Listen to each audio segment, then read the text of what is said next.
3, 2, 1. Hello guys, welcome back sa ating vlog. So for today's video ay samahan nyo kami. Sa araw na ito ay dito pala kami sa Pardeco, dito sa bayan ng Puerto Princesa City. At syempre, gulat na gulat yung kasama kong bata dito. Ayan, walang ibang makulit na bata sa amin. Dahil nga sa sobrang init guys, naka-decide kami na magpunta muna kami sa SM magpalamig-lamig lang. Ito lang ang grabing init sa pakiramdam, pero grabing kulimlim sa kalangitan. Pero ganun daw talaga, normal lang daw talaga yan sa mga hot na kagaya ko.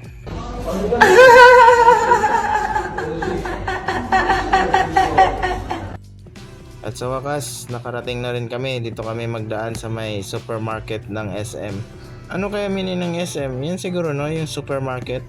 Noon ko pa ba tinatanong sa sarili ko guys kung ano ang meaning ng SM? Supermarket ba o sa musliman? Buti na lang may bumulong sa akin ng Guardian Angel at sinabi niya kung ano ang meaning ng SM. Guardian Angel, ano nga meaning ng SM? Shopping mall.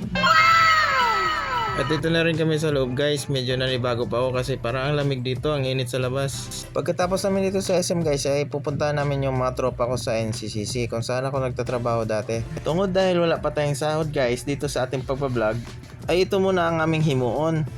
Kami maglantaw-lantawan lang muna sa mga magagandang nakadisplay dito. Kung napansin nyo guys ay nagtatagalog Bisaya tayo tayo ay nahirapan na sa kalisod sa pagtatagalog. At muli may binulong ang ating Guardian Angel kung bakit ganun ang nangyari sa ating nahirapan tayo sa kalisod. Guardian Angel, ano na? Trying hard kasi.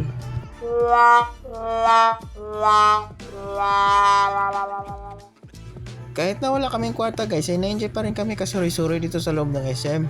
Sobrang sarap kasi, sobrang tugnaw dito sa loob. At dahil sa katugnaw dito sa loob guys ay tayo naihi kaya tayo ay papasok ngayon sa restroom. Bago tayo makaabot sa CR guys ay mapapansin nyo dito sa kaliwa ko, yan mga drones, ang gaganda. Balikan natin yan mamaya guys. At syempre nahumana tayo sa jingle jingle ay ating waswasan na naman ang ating nawong.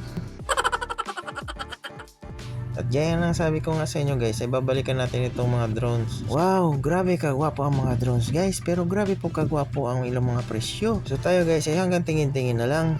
O diba makapanlagdok ta sa mga presyo nila? At di rin naman tayo sa mga GoPro guys. Noon ko pa kasi gusto itong mga GoPro. Noon ko pa ito pinangarap na magkaroon ako para magamit ko sa pamvlog. Pero grabing mamahal pala ng mga GoPro na ito. Siguro mga original ito. Siguro naman mga original ito kasi dito ito sa SM nakadisplay. So ngayon guys, hanggang lantaw-lantaw lang muna tayo. Bago ko po makalimutan guys, ay ate siya shoutout ang isa sa mga dahilan kung ba't tayo naka-upload ngayong araw na ito. Shoutout pala guys sa aking amigo na si Engineer Paul Homer Villa Flores. Kung familiar po sa inyo ang pangalan na ito ay oo, na-mention ko na po ito last vlog natin kasi siya din po ang isa sa dahilan kung ba't tayo naka-upload. Sa mga hindi pa po nakaila kay Engineer Paul, gaya po ng sabi ko sa nakaraang vlog guys, ay yun na po yun. Ang matatandaan ko lang po guys ay medyo bastos.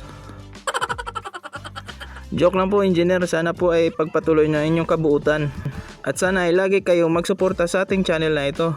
At syempre po ay shoutout po natin si Ma'am J. Monares. Salamat po Ma'am J. Monares from Malaysia dahil siya po ang first viewer natin nung nakarang vlog natin. Salamat din po sa laging suporta nyo sa vlog natin ma'am sa ating channel.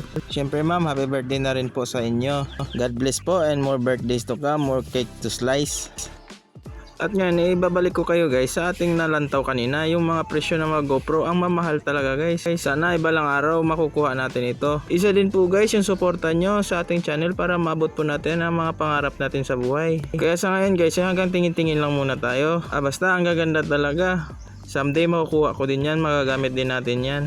Pagkahuman namin magtingin-tingin doon sa taas guys ay nagpahinga na kami dito sa baba. Bumaba pa kami dito para makiupo kasi sa taas wala sila upuan doon. Shout out si Ate Dada, ta si Sinong, ta si Asumi, ta si Mama. Yun lang. Pagkahuman nga ng shoutout na makulit na bata guys ay tinabihan ako nito magandang dilag na ito. At dito sa aking harapan guys ay sa mga mahilig dyan magkape yan. Dyan na kayo magbili o diba? Pin-remote ko na, hindi naman nila sinabi sa akin. Malay mo makita nila ito, mapanood nila ito, gawin tayong model.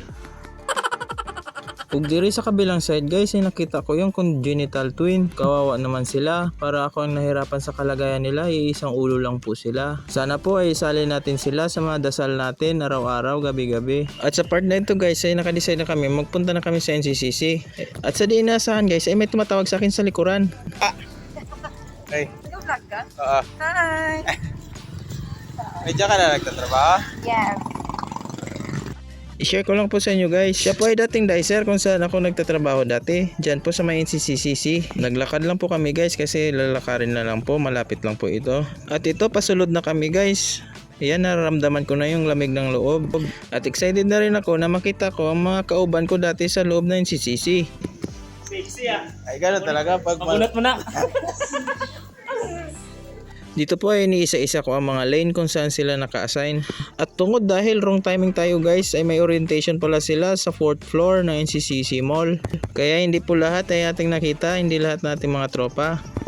Maayo na lang guys ay nakita natin yung ibang tropa nating dicer dito sila sa lane nila.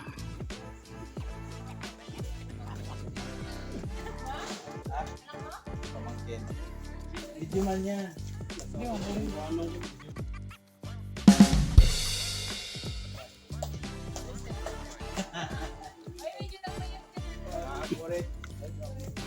Siyempre guys, hindi lang magpahuli ang pinaka-Choy dito sa NCCC Mall. Ayan po si Choy.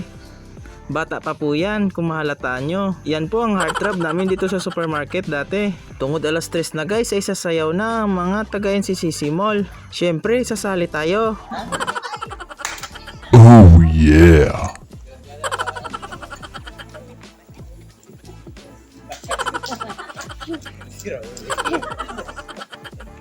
Anak, pwede? Yan, focus mo yan. Magaling yan sumayaw. Oh. Sa kanya lang, i-focus mo sa kanya. Hindi ko nag-alog-alog. Hindi ko nag-alog-alog.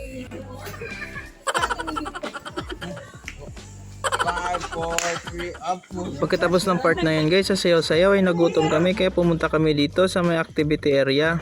Mauna ilang mga presyo guys, baka naman may mag-sponsor dyan.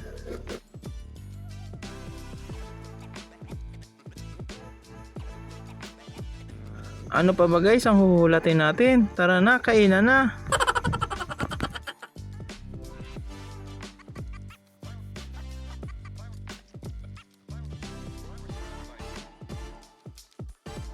Ayan guys, nakita tayo ng mga tropa natin. Yung mga papalapit, nakakatakot nga pero syempre matapang tayo.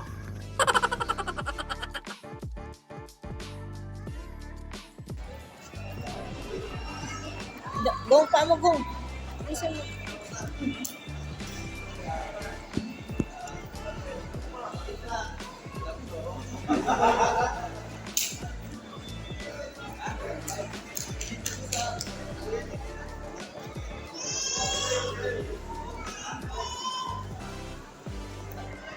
Sa part na ito guys, hindi ko napapansin, may mga balak pala yung mga ibang tropa natin. Nandiyan sa likuran, nagatapo-tapo na papunta sa atin.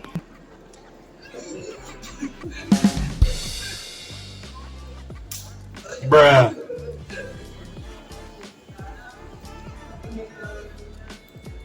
Yan pala sila guys, ang mga tropa ko dito nung nagtatrabaho pa tayo dito sa NCCC Mall. Sila din ang mga naging kasamahan ko nung nagdula pa tayo ng basketball dito sa NC. Syempre may pagka-MVP tayo.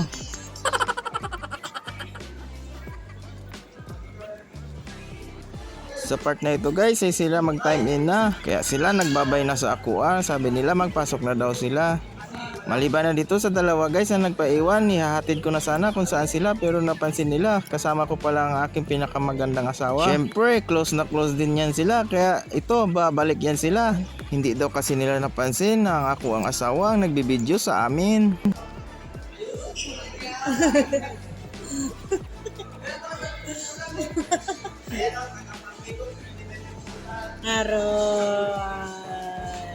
Ay, kamusta na? Okay lang. Ay, daddy. Buti pa sila. Kamusta na? Ilang buwan na yan? 3. Pero nagtatrabaho pa siya? Wala. Mabuti. Ano yan? Out nyo? Snack nyo? Snack nyo? Ah. Ingat. Ingat. Pagkatapos na nakita natin ang ating mga tropa guys ay naka-decide kami na mag-uwi ng maya-maya. Kung nakaabot na mo guys sa part na ito, Maraming salamat po sa inyong pagsuporta sa ating channel at sa panunood. Sa mga bago pa po sa ating channel, don't forget to subscribe po, bell all po natin para lagi tayong updated. Syempre po, pa-follow na lang din po sa ating Facebook page. At sa mga gusto magpa-shoutout po, comment na lang po kayo. Comment kayo sa Facebook page natin at saka sa ating YouTube channel. Yun lang po, maraming salamat po. See you again next vlog. Ingat po tayo lagi.